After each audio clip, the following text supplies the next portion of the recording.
In this video, we will explore buffer overflow attacks, their working mechanism, and how attackers exploit memory vulnerabilities to execute malicious code.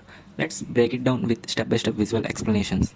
The figure 4.1 says about program memory layout. Memory in a program is divided into different sections: text, data, BSS, heap, and stack.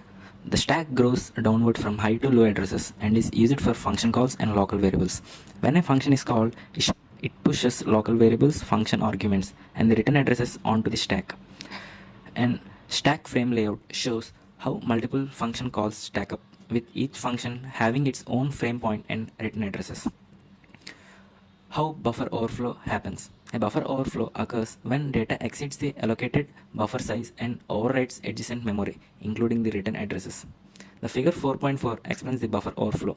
A vulnerable function copies user input into a buffer without checking its size.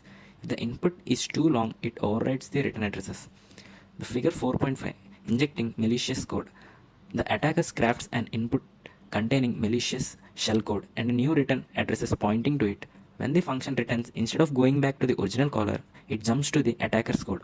So the figure 4.6 using NOP for reliable execution. If the return address is guessed incorrectly, the attackers might fail.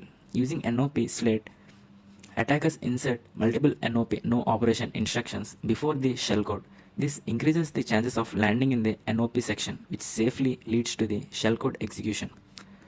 Buffer overflow, payload and return addresses manipulation. Figure 4.7 and 4.8 says about the structure of bat file. The payload consists of NOP shield to guide execution to shellcode. Shellcode, the actual exploit, return addresses override, points to the NOP shell or shellcode. The figure 4.9 is about finding return address. The attacker needs to estimate where to jump. A range of return address is used to increase success probability. The figure 4.10 it says about the before and after function return. When the function returns, instead of executing normal code, it jumps to the attacker's shell. Shellcode execution and protection management is seen in the figure 4.11 and 4.12.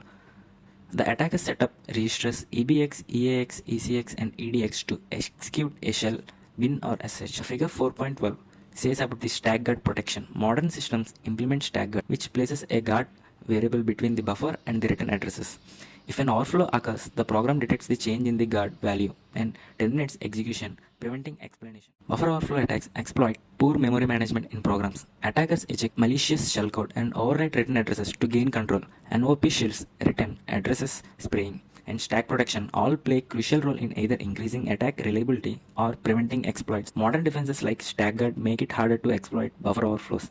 This wraps up our buffer overflow attack explanation. I hope this was helpful in understanding how these attacks work.